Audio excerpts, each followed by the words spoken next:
जयपुर की गंगा जमुनी तहजीब पर सियासत का साया, क्या नफरत से बिगाड़ा जा रहा है माहौल। राजस्थान की राजधानी जयपुर, जिसे पूरी दुनिया पिंक सिटी के नाम से जानती है, केवल अपनी खूबसूरत इमारतों, किलों और पर्यटन के लिए ही मशहूर नहीं रहा, बल्कि यह शहर कौमी एकता, भाईचारे और गंगा जमुनी तहजीब की मिसाल भी माना जाता रहा है।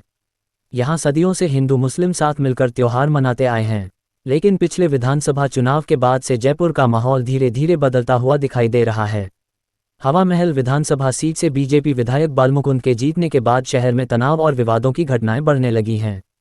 स्थानीय लोगों का आरोप है कि विधायक बालमुकुंद लगातार ऐसे कदम उठा रहे हैं जिससे समाज में आपसी भाईचारा कमजोर हो और नफरत की दीवारें खड़ी हों। मटन की दुकानों को बंद कराने की कोशिश। चुनाव जीतने के तुरंत बाद ही बालमुकुंद ने हवा महल विधानसभा क्षेत्र में मटन की दुकानों को बंद कराने की मुहिम शुरू कर दी थी। ये दुकानें सालों से कानूनी तरीके से चल रही थीं और कई परिवारों की रोजी रोटी का जरिया थीं, लेकिन अचानक उन्हें निशाना बनाना लोगों को समझ से परे लगा। स्थानीय नागरिकों का कहना है कि यह कार्रवाई किसी कानून व्यवस्था के तहत नहीं, बल्कि एक खास समुदाय को परेशान करने की मंशा से की गई। अब दरगाह पर विवाद। पिछले 4-5 दिनों से फिर एक नया विवाद सामने आया है। कांग्रेस विधायक अमीन कागजी के विधानसभा क्षेत्र में स्थित 100 साल से भी पुरानी एक ऐतिहासिक दरगाह के रिनोवेशन को लेकर बालमुकुंद ने आपत्ति जतानी शुरू कर दी। बताया जा रहा है कि ये दरगाह इलाके की आस्था का केंद्र है और उसका केवल जीर्णोद्धार किया जा रहा है, लेकिन इसके बावजूद वहां जाकर माहौल खराब करने और भड़काऊ बयान देने की कोशिश की जा रही है। अमीन कागजी का करारा जवाब। कांग्रेस विधायक अमीन कागजी ने इस मामले पर खुलकर विरोध दर्ज कराया। उन्होंने कहा कि जयपुर की पहचान भाईचारे से है, न कि नफरत से। किसी धार्मिक स्थल को राजनीति का मुद्दा बनाना गलत है। बीजेपी के लोग समाज को बांटने की साजिश कर रहे हैं। कागजी ने यह भी कहा कि जनता सब समझ रही है और नफरत की राजनीति ज्यादा दिन नहीं चल सकती। देशभक्ति पर भी सवाल। बालमुकुंद पहले भी विवादों में रहे हैं। पिछले साल तिरंगा यात्रा के दौरान उनका एक वीडियो वायरल हुआ था, जिसमें वे कथित रूप से अपने चेहरे को राष्ट्रीय ध्वज से साफ करते नजर आए थे। अब सवाल उठता है कि जो व्यक्ति तिरंगे का सम्मान नहीं कर सकता, वह देशभक्ति की बातें कैसे कर सकता है। जयपुर की जनता क्या चाहती है? जयपुर के लोग विकास, शांति और भाईचारा चाहते हैं। उन्हें रोजगार, शिक्षा और बुनियादी सुविधाएं चाहिए, न कि धार्मिक विवाद और आपसी टकराव। अगर नेता समाज को जोड़ने के बजाय बांटने का काम करेंगे तो शहर की ऐतिहासिक पहचान खतरे में पड़ जाएगी। निष्कर्ष, आज जरूरत है कि जयपुर अपनी पुरानी मोहब्बत और एकता की परंपरा को बचाए। राजनीति अगर नफरत फैलाने लगे तो जनता को जागरूक होकर ऐसे नेताओं को जवाब देना होगा, क्योंकि जयपुर की असली ताकत उसकी मिलीजुली संस्कृति और भाईचारा है, न कि नफरत और विभाजन। क्या जयपुर की गंगा जमुनी तहजीब को बचाया जा सकेगा या सियासत इसे निगल जाएगी? फैसला जनता के हाथ में है। विधानसभा क्षेत्र में उसका काम नहीं है, रवाना करो उसको। यहाँ कोई काम नहीं है उसका, कोई ठेकेदारी नहीं है जयपुर की पंचायत करने की।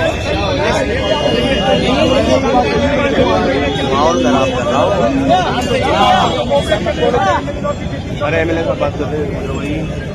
ये जितने भी लड़के ना जरा से भी कोई बात नहीं करेंगे, आप मेरा विश्वास करो आप। लेकिन इसको आतंकवादी नहीं करने दूंगा, इसको गुंडागर्दी नहीं करने दूंगा, सरकार को दबाव में नहीं आने दूंगा इसके।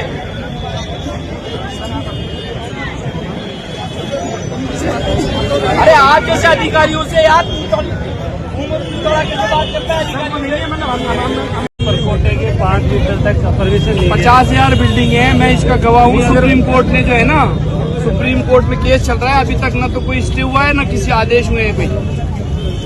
पूरे परकोटे में जयपुर में 37 किलोमीटर की दीवार है, उसमें 37 किलोमीटर पे पूरे हजारों लोगों ने मकान बना रखे हैं। सुप्रीम कोर्ट ने अभी कोई इसके अंदर संज्ञान नहीं लिया है, ये मुझे ध्यान है अच्छी तरह। और खाली ये 50 क्या बल्कि 100 साल पुरानी प्रॉपर्टी है। ये कोई नया काम नहीं हो रहा बजरंगी। अगर यही बात थी तो सरकार ने अप्रूवल क्यों दी? विधायक का पैसा सैंक्शन क्यों करा? वर्क ऑर्डर क्यों करा? ठेकेदार को काम आज 15 दिन से चल रहा है। ये तो अब सरकार को डिसाइड करना है ना भाई, हम कहाँ गलत है ये बता दो आप लोगों की बात नहीं मानते। आज तक एक इतिहास बता दो कि मैंने प्रशासन की कोई बात नहीं मानी हो। एक मिसाल दे दो मुझे सिंगल, कि आपने वो बात नहीं मानी थी। अब यहाँ आके सुनो मेरी बात सुनो, मुझे तकलीफ इस बात की है कि ये पूरे जयपुर का मालिक नहीं है, सरकार का जितना ये जनप्रतिनिधि इसकी विधानसभा क्षेत्र का उतना ही मेरा ही हैसियत है ना। मैं कोई इलीगल बात कर नहीं रहा। ये जहाँ कहीं भी पहुंच जाए, ये मंदिर है, इसमें कितने दिन लोग दिए, कितने बार आया, पुराना किसने बनवाया, उस मंदिर पे पीछे वाले पे चले जाओ, वो भी परकोटे के पास है। ये मंदिर भी परकोटे के पास है, मैंने बनवाया था। वो मंदिर मैंने बनवाया, वो मंदिर मैंने बनवाया। आप मेरे साथ चलो, 1 घंटा दो। ताड़ेश्वर मंदिर, गोपीनाथ जी मंदिर, लाडली जी का कुर्रा। ऐसे थोड़ी होता है यार, हम सबके लिए सोचते हैं, हम तो सबके लिए सोच रहे हैं ना। हमें तो चैन चाहिए, सुकून चाहिए ना। अब आप लोग इसको समझाओ भी, ऐसे नहीं होता है। क्यों आपको आना पड़ा? अभी क्या बातचीत हुई है प्रशासन के अधिकारी? देखिए, अभी तो कोई बात ऐसी विशेष नहीं हुई सरकारी स्तर पे, बट मैं एक बात कहना चाहता हूँ कि सरकार में जो लोग बैठे हैं उनकी एक नैतिक जिम्मेदारी है कि सांप्रदायिक सौहार्द कैसे बना रहे। एक बड़ी चिंता का विषय है जयपुर के लोगों में, और मुझे हमेशा चिंता रहती है कि ये जब भी बाल मुकुंदाचार्य जी जाते हैं और इस तरह की बातें करती है, मुझे एक चिंता बहुत सताती है कि कहीं ऐसा नहीं हो इनके साथ कोई बदतमीजी कर ले। ये एक चिंता का विषय है, उससे और ज़्यादा प्रॉब्लम हुई, लेकिन ये समझने को तैयार नहीं। आपकी चैनल के माध्यम से मैं अपील करना चाहता हूँ सरकार के लोगों से कि इनको समझाएं। हर जगह टांग अड़ाने की ये कोई प्रधानमंत्री नहीं है, और ना ही कोई इतने बड़े ये शंकराचार्य हैं कि जो साहब इनकी बात हर सारी दुनिया ही मानेगी। ये जितने ऊपर है उतने नीचे हैं, वो मुझे पता है सारा। ज़्यादा बातें, जब मैं तो पर्दा रखना चाहता हूँ अभी। मेरी जैसी खुली किताब किसी की नहीं है। ये जो बातें करते हैं ना, किस आदमी में कितने अवगुण होते हैं, वो अंदर से जानता है, उसके अंदर होते हैं वो। इसलिए मैं तो सरकार के लोगों को ये चेताना चाहता हूँ कि इन पे अंकुश लगाएं।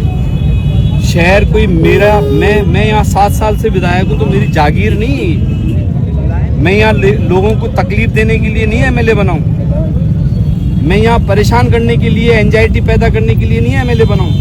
मैं वो विधायक हूँ जिसने इन मंदिरों के लिए 18 करोड़ रुपए लगाए थे। इनको बने हुए 2.5 साल हो गए। एक मंदिर के लिए कोई इन्होंने अनुशंसा करी क्या? किसी मंदिर में पैसा दिया क्या विधायक कोटे का? और मंदिरों की अब छोड़ो बात, मैं नहीं लाना चाहता, समझ रहे हैं लोग क्या कहना चाहता हूँ। अभी इन्हीं के विधायकों ने, इन्हीं के लोगों ने कितनी बातें करी थी कि सरकारी जमीनें बेची जा रही हैं, मंदिर माफी की जमीनें बेची जा रही हैं। अरे भाई, आप इतने पद पे बैठे हो, आपके पास 2-2 पद हैं, आप लोकतांत्रिक व्यवस्था में भी हो, आप धार्मिक व्यवस्था में भी हो। क्या तरीका है आपका? क्यों करना चाहते हैं इसे? काम चल रहा है, लीगल फॉर्मेट में काम चल रहा है। मैंने अनुशंसा करी, सरकार ने फाइनेंशियल अप्रूवल दिया, टेक्निकल अप्रूवल दिया, मेरे से 20 लाख रुपए लिए। उसके बाद निगम ने टेंडर किया, एनआईटी करने के बाद में वर्क ऑर्डर किया, वर्क ऑर्डर करने के बाद काम हो रहा है। तो इनकी जागीर है कि जहाँ चाहेंगे काम रुकवा देंगे। क्यों रुकवा देंगे? विधायक कोटे का पैसा ये मंदिरों के लिए मैंने 2.5 साल पहले दिया था, जब नहीं आए थे, जब परकोटा नहीं था। आज परकोटे की बात कर रहे हैं। 37 किलोमीटर में हजारों निर्माण परकोटे में 6 मीटर में हुए हैं, और सैकड़ों मंदिर बने हुए हैं। ये जो हमारा चांदपोल हनुमान जी का मंदिर है, उसमें पिछली, जब मैं फर्स्ट टेन्योर था, 35 लाख रुपए मैंने दिए उस मंदिर के जीर्णोद्धार के लिए। वो भी तो परकोटे के पास है। उस टाइम क्यों नहीं बात करी इन्होंने? ये सरकार है, ये तरीका है इनका। गुंडागर्दी फैला रहे हैं, कौन डरता है इनसे? परकोटे के पास होने से क्या विवाद की? कोई विवाद नहीं है। ये मंदिर बनाया ये परकोटे वाले गणेश जी, ये मैंने बनाया। पूछो ये सारे लोगों से, बनाया मैंने बनाया, मैंने पैसे दिए। वो सामने वाली प्याऊ बनी हुई है, वो मंदिर के पास है, मैंने दिए। वो सामने जनाना हॉस्पिटल के पास में वो मंदिर बना हुआ है, मैंने पैसे दिए। ये चांदपोल हनुमान जी का 35 लाख रुपए मैंने दिए। कहाँ थे ये विधायक? इन्होंने दिए क्या? जयपुर की जनता को परेशान करने के लिए विधायक बन गए। कोई नहीं बनाएगा आगे, जमानत है जब तो होंगी। बकवास करते हैं ये। अभी क्या स्थिति काम की प्रशासनिक अधिकारियों से? कुछ नहीं, काम चलेगा, रुके नहीं काम। क्यों रुकेगा काम? टेक्निकल अप्रूवल है, सैंक्शन अप्रूवल है, टेंडर है, वर्क ऑर्डर है। कैसे रोकने देंगे काम को? दादागिरी है इनकी।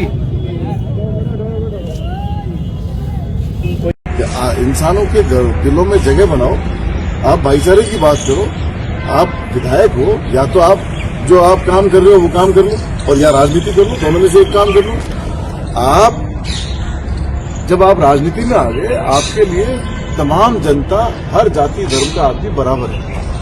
और कॉन्स्टिट्यूशन की जब आप पालना करते हो, जब आप कॉन्स्टिट्यूशन के दायरे में विधायक बनते हो, ओथ लेते हो, तो ओथ में आप मेंशन करते हो कि मैं तमाम लोगों को धर्म जाति सबसे ऊपर उठ करके और इंसानियत पे उसका काम करूंगा। अब ये काम वो काम थोड़ी है। और यहाँ आकर के आप एक बेवजह वेमनेस से फैलाते हो, नफरत का माहौल क्रिएट करते हो। ये नफरत का माहौल फैलाने की जगह नहीं है। आप अगर कोई भी आपको एतराज है तो आप सक्षम स्तर पर कंप्लेन करो, वो डॉक्यूमेंट की जांच कर लेंगे। आप खुद जाकर के आदेश देने वाले कौन होते हो? कभी आप थाने में जाके बैठ जाते हो, कभी आप बिल्डिंग के लिए चले जाते हो, कभी आप कहीं चले जाते हो। आपका ये काम नहीं है। आपको कोई भी शिकायत है किसी से भी है, सरकारें और भी रही है, विधायक और भी रहे हैं, इनके भी विधायक हैं, बीजेपी के विधायक हैं, 8 बार के कालीचंद सराफ, मेरे ख्याल से पूरे दोनों पार्टियों की तरफ से सदन में सबसे सीनियर मोस्ट विधायक हैं, उनकी तो कभी ऐसी शिकायतें नहीं आती। तो ये खाली एक सस्ती पॉपुलरिटी हासिल करने के लिए और इस तरह का मैसेज देने की कोशिश करते हैं। और मैं सरकार से भी अपील करना चाहता हूँ, प्रशासन से भी कहना चाहता हूँ कि इस तरह की बातों की पुनरावृत्ति नहीं होनी चाहिए। और कोई भी आदमी, किसी को अगर कोई तकलीफ है तो वो संविधान है, कॉन्स्टिट्यूशन है और सरकार है, सक्षम स्तर है। काम कराने वाले आदमी सरकारी है, सरकार से बात करें, अधिकारी से बात करें। बना दिए जो आज यहाँ थानदारी कर रहा है आगे। कितने मंदिर में 5 रुपए दे दिए इसके सिवाय अतिक्रमण करने के। सारे मंदिर माफी की जमीनें बेच दी वहाँ पे। पता नहीं है सरकार को। क्षेत्र ही नहीं है सर, हमारे क्षेत्र है किशनपुर। मतलब हम इसकी विधानसभा में बोलते नहीं, हम इसकी विधानसभा में जाते नहीं, और चाहे वहाँ पंचायती करने आ जाए। अरे विधायक है, मैं भी तो विधायक हूँ। मैं मूंगले बेचने के लिए आया हूँ यहाँ।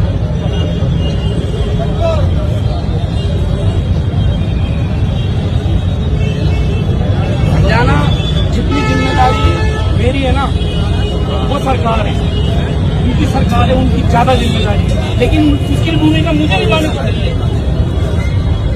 उसकी भूमिका मुझे निभानी पड़ रही है। सैक्रिफाइस हमको करना पड़ रहा है।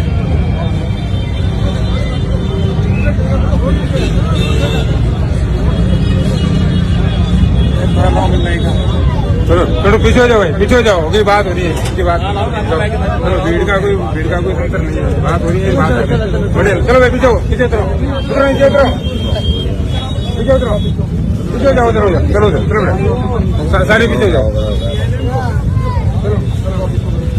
चलो